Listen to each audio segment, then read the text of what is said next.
What makes gold gold and carbon carbon? In this video, we're going to talk about how atomic structure connects to the periodic table.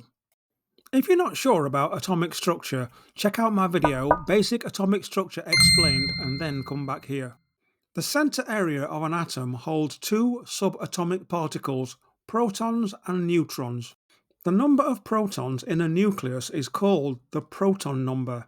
It identifies an element, and no two elements have the same number of protons. But how does that connect to the periodic table? The periodic table lists elements by atomic number. The atomic number is always a whole number that is equal to the number of protons in the nucleus of an atom. Here's a quick example of the element carbon.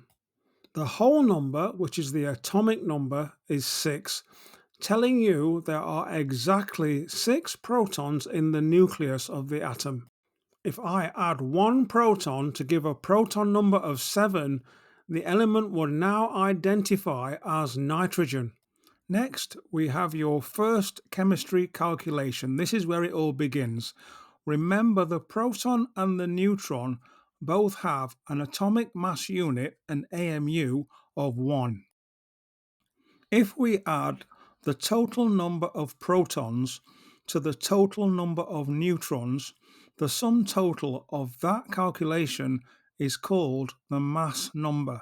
If we take lithium as an example, lithium has an atomic number of 3, telling us there are 3 protons in the nucleus. There are also 4 neutrons. 3 plus 4 would give us a mass number of 7. But here's the twist.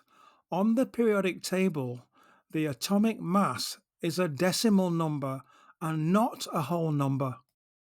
To find out exactly why that is, check out my next video on isotopes and atomic abundance, where I break it down step by step.